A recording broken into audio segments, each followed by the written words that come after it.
Bible prophecy is active and unfolding daily. Zechariah 12, Isaiah 17, Psalm 83, Ezekiel 38. Here is what the LameStream Media is not telling you. Shalom, my friends. Welcome to this week's newscast. Terrorism continues to grow, but in some new ways, my friends. From the Daily Mail, UK, a Pakistani asylum seeker hijacked a 25-ton truck and plowed through crowds in Berlin's Breitscheidplatz Square, a main shopping area, killing 12 people and injuring 48. The truck's original Polish driver was found dead in the cab, apparently murdered. The masked hijacker was captured by Berlin police. Later, a police spokesperson said, quote, "We have the wrong man, and therefore a new situation. The true perpetrator is still armed, at large, and can cause fresh damage." Close quote. From the Washington Post, a Turkish police officer screaming, "Don't forget Aleppo," shot and killed the Russian ambassador to Turkey, Andrei Karlov, at an art gallery in Ankara on Monday. The gunman, 22 years old, also shouted, quote, "We are those who pledged jihad to Muhammad," close quote, before being killed by police.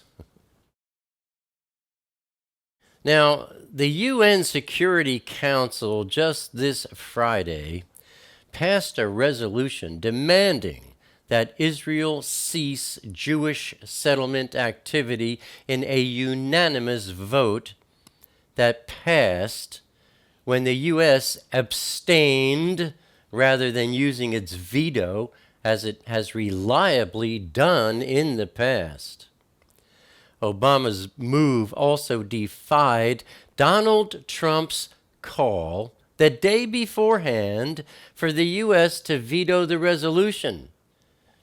But as Obama prepares to make his final exit from the White House, hallelujah, on him exiting, not on this next part, he prepared a knife and threw it at Israel's back. Barack Hussein Obama has done everything in his power to bring America down, my friends. And in his 8 years as enemy-in-chief, he's done a very good job at doing just that.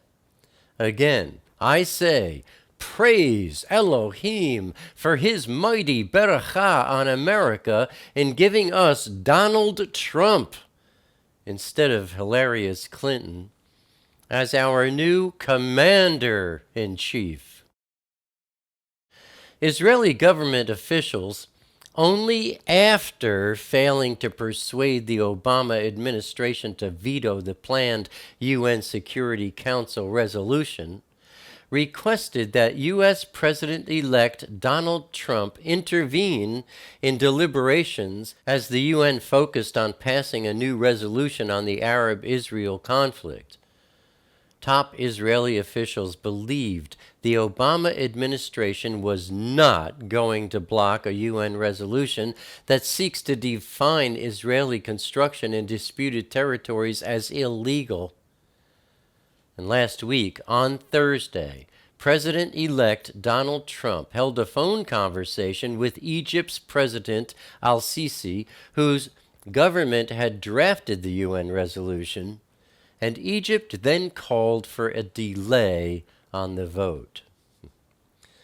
Now, does this all relate to last days prophecies? You bet it does. It's just another signal that the world is headed toward the fulfillment of Ezekiel's prophecy seen in chapter 38, as well as the prophecy seen in Psalm 83, where all nations surrounding Israel seek to wipe her off the map. However, it is not all nations, period, that come against Israel. It's more like all Islamic nations do. And there are some, like America, Britain, Canada, Australia, and Saudi Arabia, who object to, but just sit on the sidelines and watch. No one comes to Israel's aid except for Yahweh. That's all Israel needs. There's something that really knocks me off my feet, my friends, and that is 70 nations will be meeting in France on January 15th to discuss this rotten UN resolution against Israel. 70. Remember that number, because some 10 or 15 years ago, Israel wrote letters to all nations asking for help to rebuild the temple so that they could call out to Elohim in prayer in the interest of saving the world. They wrote letters to all nations. How many letters? To how many nations? 70. Now that just blows me away, my friends, because some 4,000 years ago, when Yahweh divorced himself from everyone on earth at the Tower of Babel and confused their tongues and gave them over to false gods to worship, how many languages did he give them over to confusion with? 70. And how many false gods, fallen angels, Nephilim, did he give them over to confusion with? That's right, 70. And now, these thousands of years later, how many nations are there other than Israel? 70. How many are convening on January 15th? 70. How many letters did Israel write so many years ago about the temple? 70. I mean, it just amazes me the accuracy and the things that are in Yahweh's word that people seem to just not recognize. We'll be looking at this in our Thursday word study, not this Thursday, but next week on January 5th, when we cover Genesis chapter 10, called the Table of Nations. There are 70 there. And in chapter 11, we look at the Tower of Babel, a most interesting study there. And when we get to Genesis chapter 12, we'll see how Elohim created his own nation, using Abraham to do that. Israel, the one nation that is not part of the 70 dark nations, 70 dark languages, 70 Nephilim ruled peoples. And from that point in his history, 4,000 years ago, from that point onward to this very day, we see two basic themes: Elohim versus the Nephilim, and Israel versus all the other nations on earth. And if you haven't yet joined us in this study on the book of Genesis, we've covered, I believe, up to through chapter 6 at this point.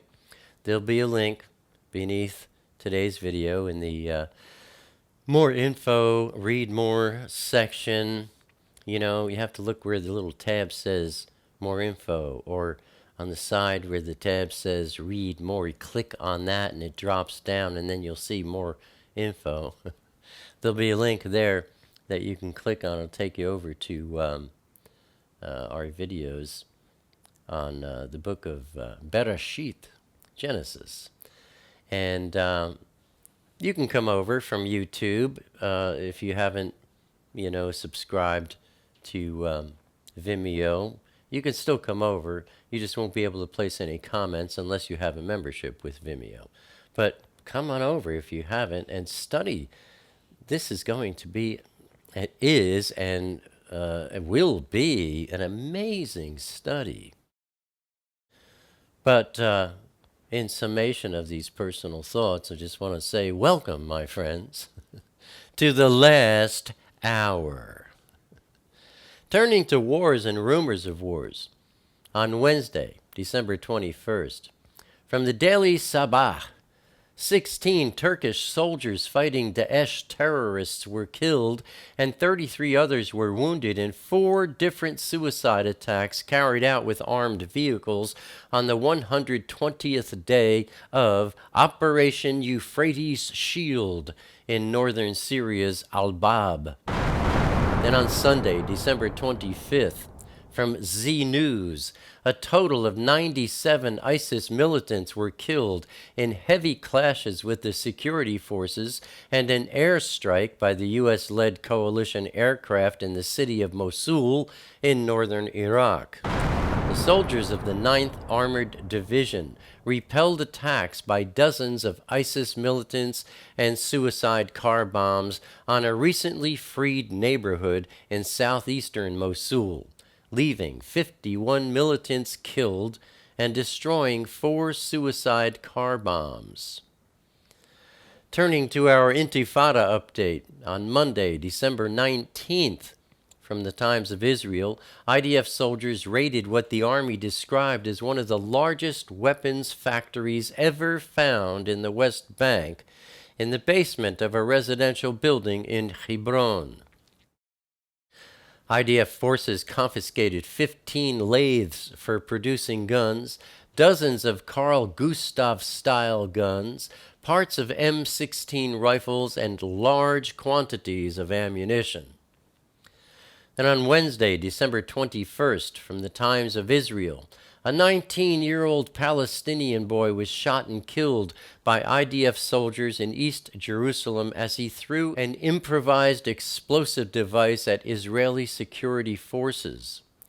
And on Thursday, December 22nd, from Ynet News, the Israel Security Agency uncovered a terror cell of more than 20 Hamas members from the Nablus area in the West Bank who recruited 4 suicide bombers to carry out attacks in crowded locations in Haifa, Jerusalem, and different bus stops.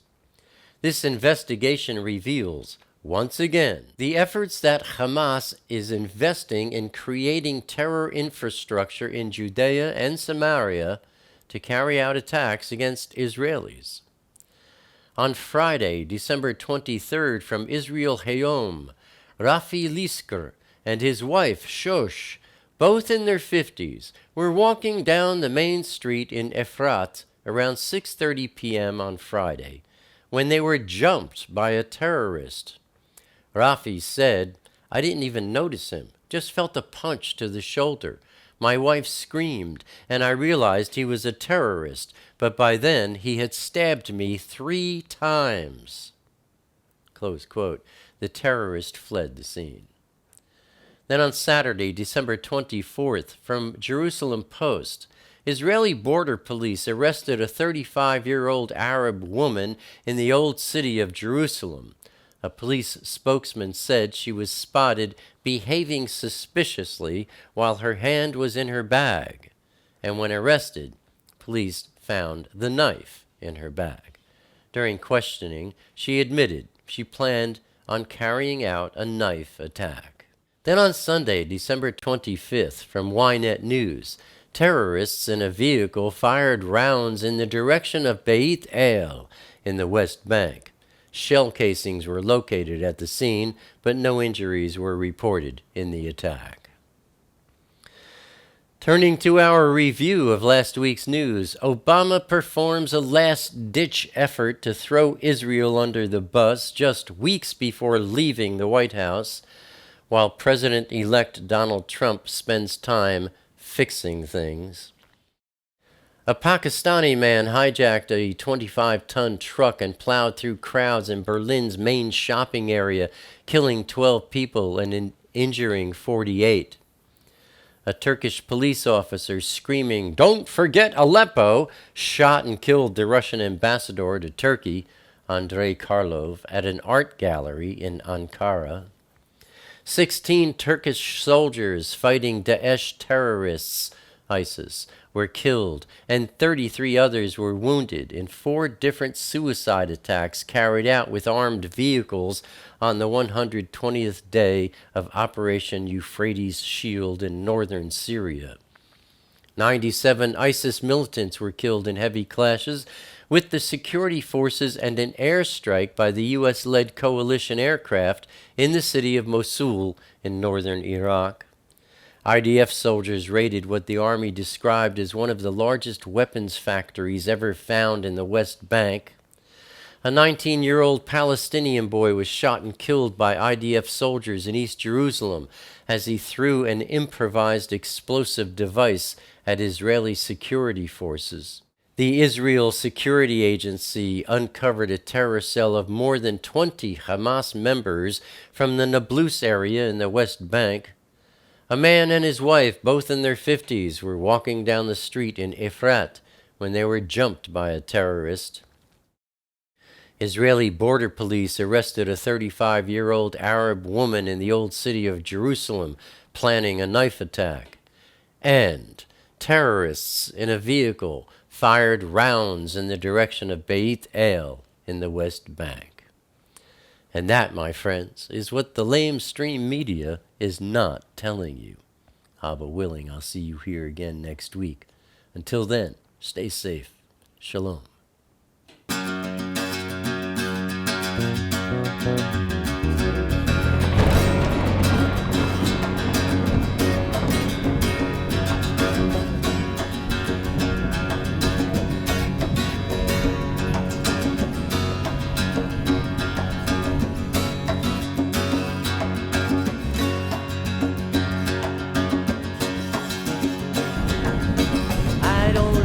Crowded rooms, I need more space than I consume.